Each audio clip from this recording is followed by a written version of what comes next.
सुधीजन, सुंदरकांड की सुंदरता के क्रम में विदेहराज तनया श्री जानकी जी के शील और उनके विमल चारु चरित्र का निरूपण जो कविकुल शिरोमणि गोस्वामी तुलसीदास जी ने सुंदरकांड में किया है, वह निश्चयन भारतीय नारी समाज के लिए एक आदर्श है और यह रामकथा का एक महत्वपूर्ण सुंदर पक्ष है। जिस समय श्री हनुमान जी अशोक वन में पत्तों के बीच में छिपे हुए हैं, उसी समय प्रथम बार रावण का आगमन भी अशोक वन में होता है। रावण अपनी अन्य मंदोदरी आदि रानियों के साथ वहाँ सीता जी के समक्ष आता है। ते ही अवसर रावण तह आवा, संग नारी बहु किए बनावा। ते ही अवसर, इस शब्द की भी अव्यंजना है। गोस्वामी जी कहते हैं कि ते ही अवसर, उसी समय, अर्थात जिस समय हनुमान जी अशोक वन में पत्ते के बीच में छिपे हुए हैं। यहाँ एक वचन का प्रयोग किया है, नर तरु पल्लव महु रहा लुकाई। उसी समय रावण का कदाचित वहाँ प्रथम आगमन होता है। वस्तुतः जब भी भगवत भक्तों पर संकट की घड़ी आती है, कोई विपदा प्रत्यक्षतः खड़ी होती है, तो भगवान के सहाय के रूप में कोई न कोई अवश्य ही वहाँ पर उपस्थित हो जाता है। और उसी क्रम में हनुमान जी भी आज वहाँ अशोक वन में उपस्थित हुए हैं।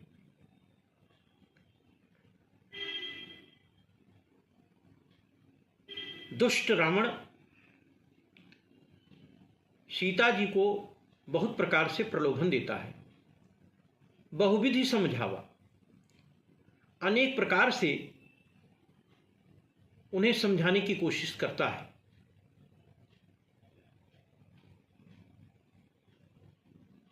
गोस्वामी जी ने बहुविधि समझावा लिखकर यह स्पष्ट कर दिया है कि रावण ने जो भी बातें की हैं वह सब अधर्ममय हैं और यहाँ पर रामचरितमानस के इस सुंदर कांड में सविस्तरेण उस पर चर्चा नहीं की जा सकती।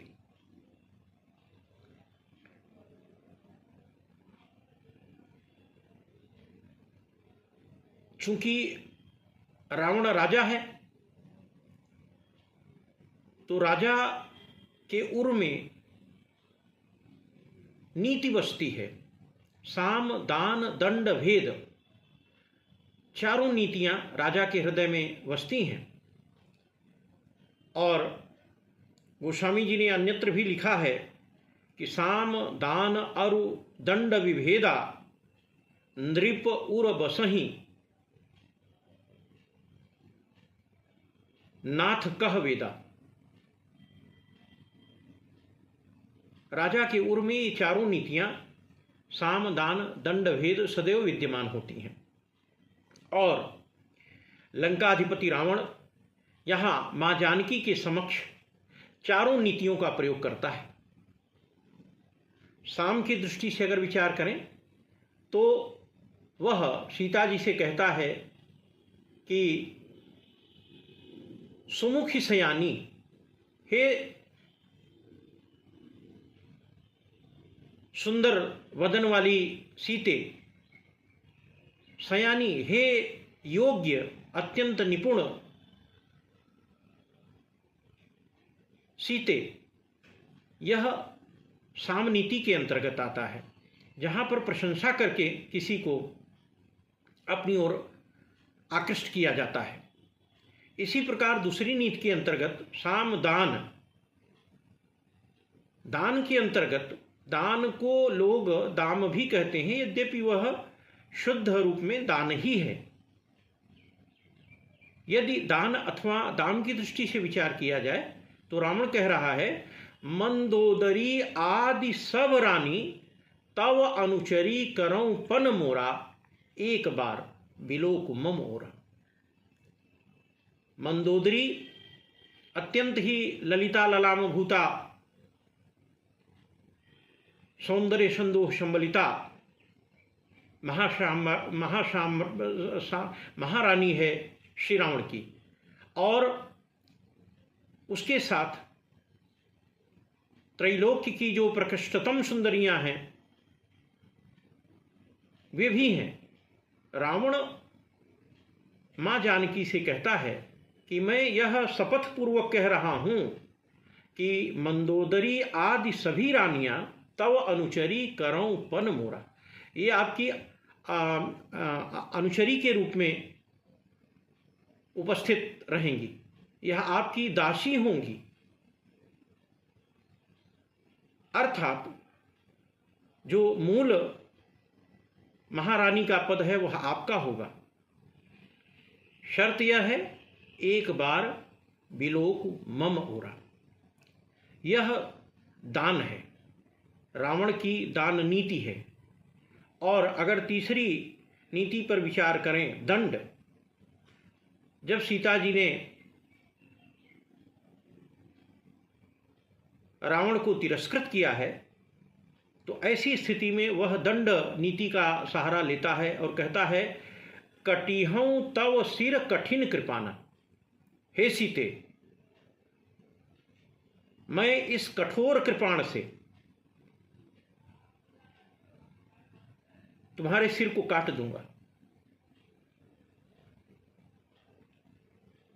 कृपाण शब्द का भी प्रयोग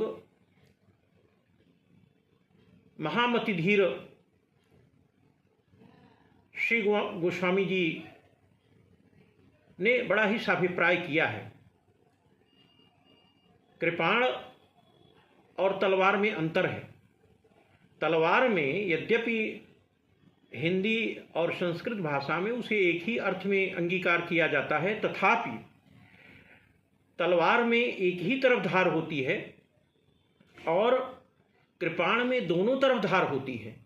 चाहे इधर चले अथवा उधर, दोनों तरफ उससे कट सकता है। और यहाँ पर रावण कृपाण शब्द का प्रयोग करता है, कटिहऊं तव सिर कठिन कृपाणा। कृपा न इधर कृपा न उधर कृपा। यह चंद्रहास नामक कृपाण अत्यंत ही कठोर था, अत्यंत ही तेजोपुंज युक्त था, और इसे भगवान शिव ने रावण को प्रसन्नता में प्रदान कर दिया था। यह तो रावण की दंड नीति हुई। और यदि अंतिम नीति भेद नीति पर विचार करें तो संग नारी बहु किए बनावा, वह खुद बहुत ही श्रृंगार के साथ यहाँ अशोक वन में उपस्थित हुआ है। श्रृंगार करके साथ ही साथ उसके सहयोग में जो मंदोदरी आदि रानियां आई हैं वे भी बहुत ही सजी धजी हैं, बनी ठनी हैं। संग नारी बहु किए बनावा, यह भेद है। और यह छल की एक प्रकृति है, प्रवृत्ति है। रावण यह कहना चाहता है कि जिस प्रकार से ये हमारी मंदोदरी और यहाँ पर आई हुई अन्य उनकी सहयोगी रानियां हैं, इन्हें मैं सुखपूर्वक रखे हुए हूं, उससे भी अधिक सुखपूर्वक मैं आपको रखूंगा। यह भेद नीति है। इस प्रकार रावण ने नीति के चारों रूपों का प्रयोग जानकी जी के साथ किया है।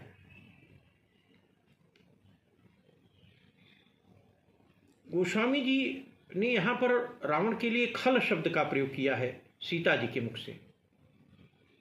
और खल शब्द के प्रयोग करने से स्पष्ट हो जाता है कि रावण की संपूर्ण वार्ता ही अधर्ममय थी।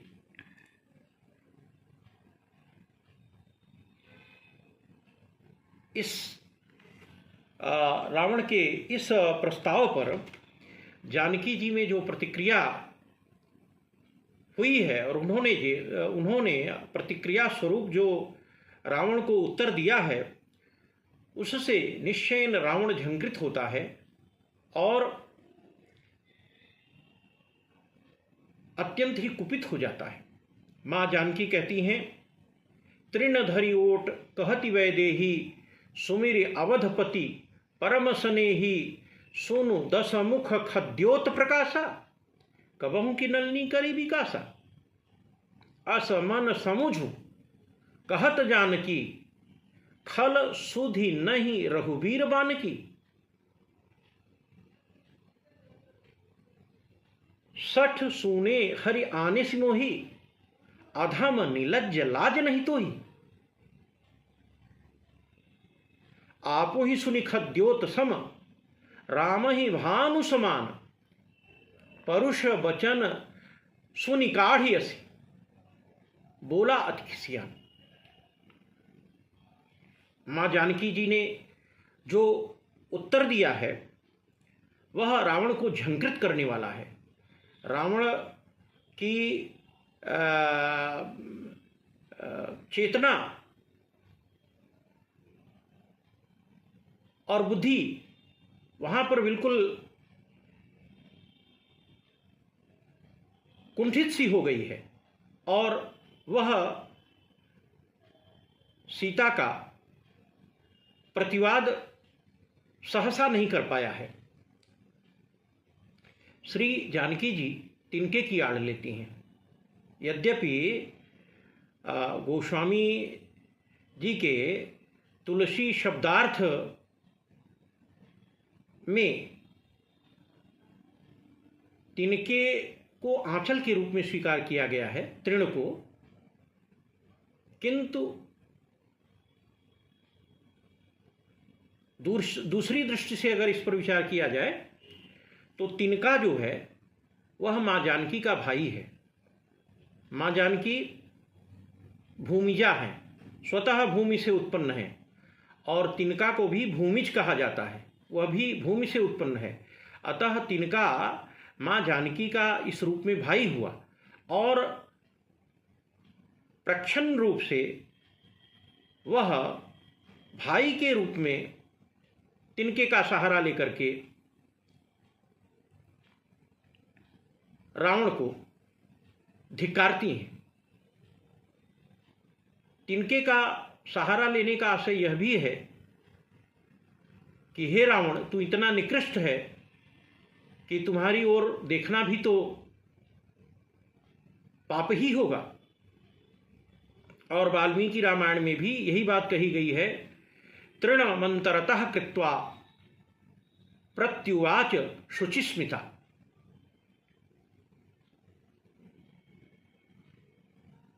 चूंकि रावण अधर्म में बात कर रहा है, ऐसी स्थिति में पापात्मा दुष्ट के प्रति जानकी जी दृष्टिपात भी नहीं करना चाहती और वे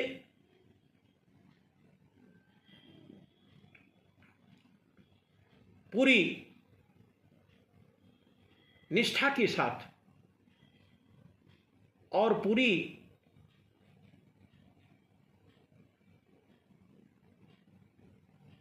शक्ति सौष्ठव के साथ रावण को धिक्कारती हैं। माँ जानकी जी यहाँ मौन भी नहीं रह सकती, क्योंकि मौन को स्वीकार का लक्षण माना गया है। मौनम स्वीकार लक्षणम। और रावण जो कुछ भी कह रहा है वह अधर्ममय वार्ता है, अतः अधर्ममय वार्ता का प्रतिकार करने के लिए जानकी जी ने इतने कठोर शब्द बोले हैं। जानकी जी के लिए यहाँ पर गोस्वामी तुलसीदास जी ने वैदेही शब्द का प्रयोग किया है। तृण धरि ओट कहति वैदेही। वैदेही शब्द भी शाभिप्राय है, अर्थात जिस प्रकार वैदेही अर्थात मैं विदेहराज की कन्या हूँ, उनके सुकृतों का पुण्य प्रकटन हूँ, उनके शुभ कर्मों की मूर्ति हूँ। और जिस प्रकार से विदेहराज के लिए त्रैलोक्य की समस्त संपत्ति तृणवत है, उसी प्रकार से हे रावण, ये तुम्हारा सारा ऐश्वर्य, तुम्हारी सारी संपदा मेरे लिए भी तृणवत ही है। और फिर रावण ने जब अपनी तुलना राम के सापेक्ष जुगनू से होना पाया है, तो वह उसे बहुत ही गंभीरता से लेता है, वह अत्यंत ही दुखी हो जाता है। सुनो दशमुख खद्योत प्रकाशा, कबहू की नलनी करे विकासा।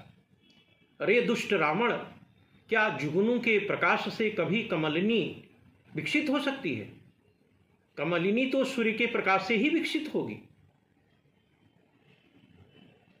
वस्तुतः यहाँ रावण को एकाएक क्रोध इसीलिए आता है क्योंकि वह राजा है, और राजा का यदि अपमान हो तो राजा के लिए अपमान सदैव मृत्यु तुल्य होता है।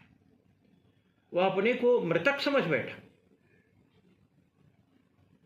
माँ जानकी के जो भी कथोपकथन हैं उसको सुन करके वह अपने को मृतवत समझ बैठा, क्योंकि अपमानित हुआ है। और गीता भी यही बात कहती है कि मरणादतिरिच्यते, अगर किसी का अपमान किया जाए तो वह मरण के तुल्य ही होता है।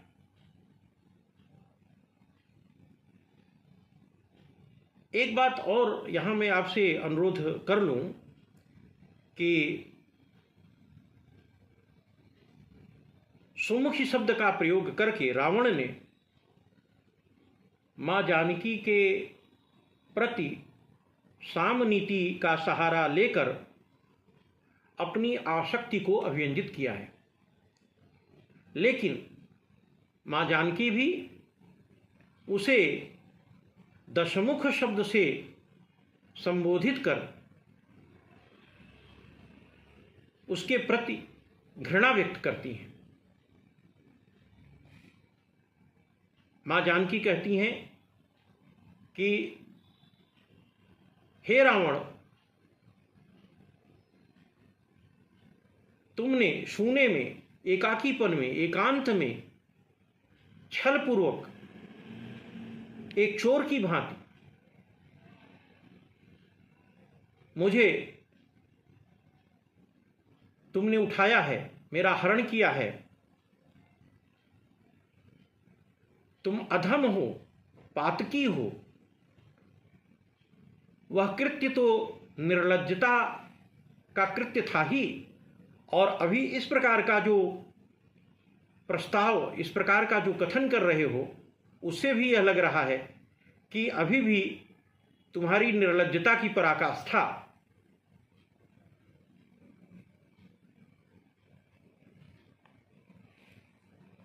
चरम पर है और तुम निर्लज्जता छोड़ नहीं सकते। इस प्रकार मां जानकी अशोक वन में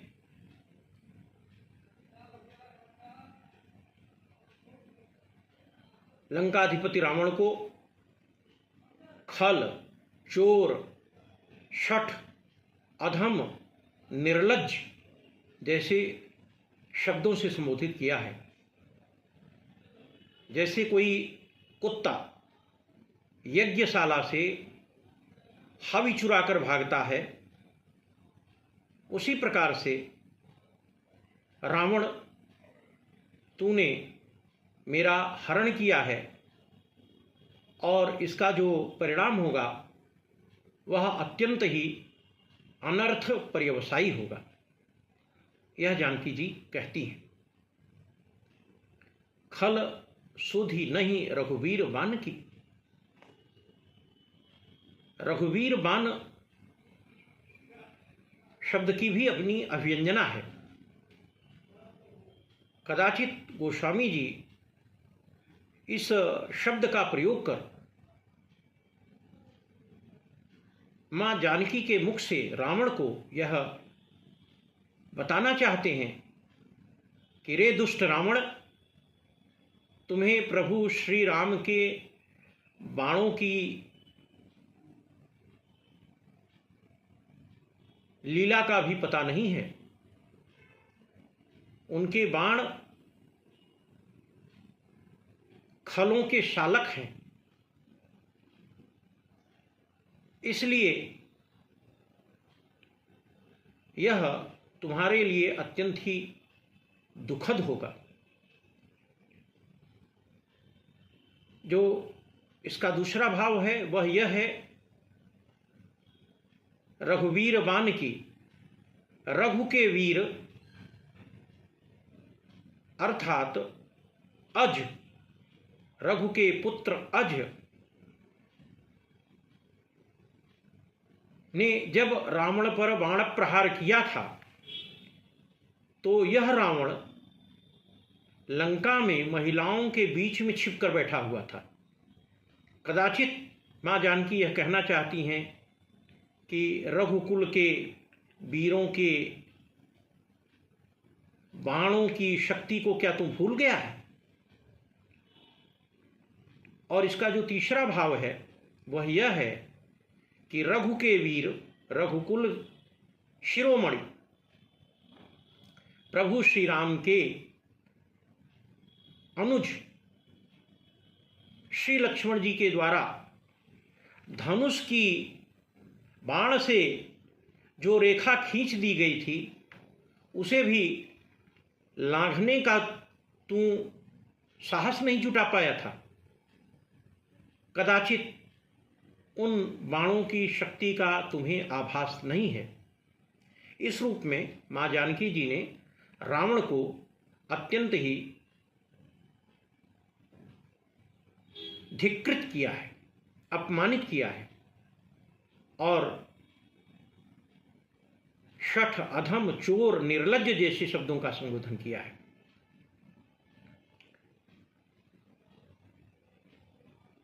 मां जानकी जब रावण को यह कहती हैं कि तुम तो खद्योत के समान हो और प्रभु श्री राम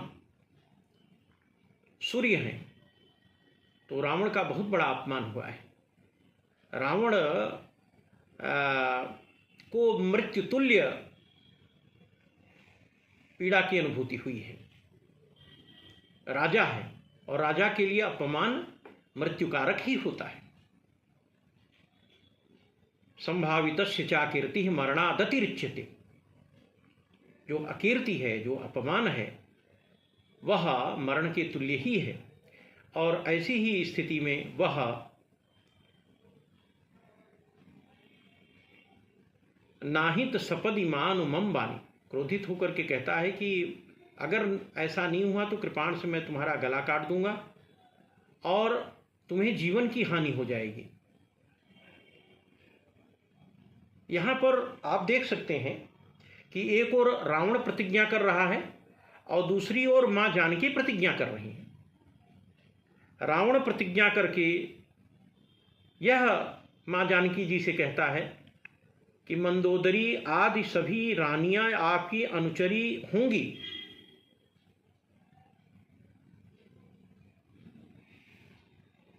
यह मैं शपथपूर्वक कह रहा हूं।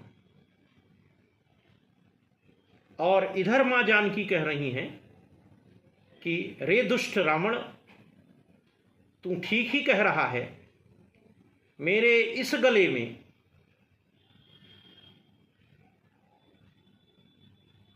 नीलाभ वर्ण के कमल की कांति वाले अत्यंत ही शोभादायक शोभाधाम प्रभु श्री राम के हाथी की सूंड के समान जो बलिष्ठ भुजदंड हैं,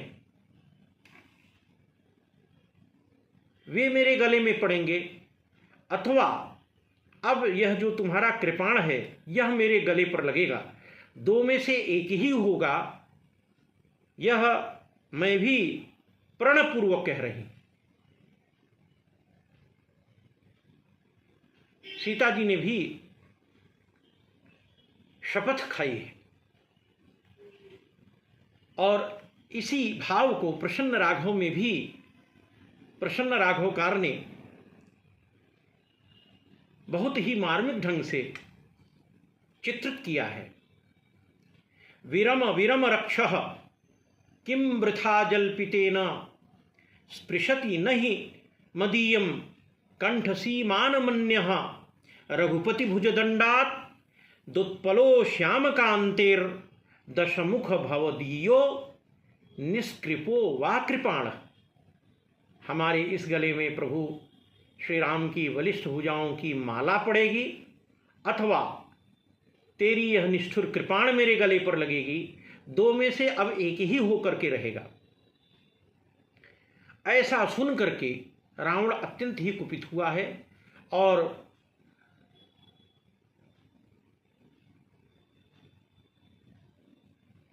वह मां जानकी को मारने के लिए दौड़ता है। सुनत बचन पुनि मारन धावा, मय तनया कही नीति बुझावा। वह प्रहार करने की दृष्टि से सीता जी की ओर दौड़ता है और इसी समय मंदोदरी रावण को यह नीति बताती है कि नारियां अबद्ध हैं, किसी नारी पर प्रहार करना बहुत बड़े पातक का कारण बनता है। और मैं तनया कही नीति बुझावा, मैं तनया ने इस प्रकार की नीति कह करके बुझावा, बुझावा माने उसके क्रोध को शांत किया, उसे ठंडा किया रावण को।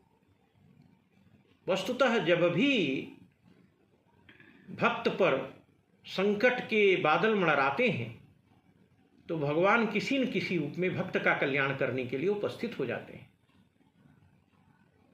यहाँ पर मंदोदरी भी मां जानकी के लिए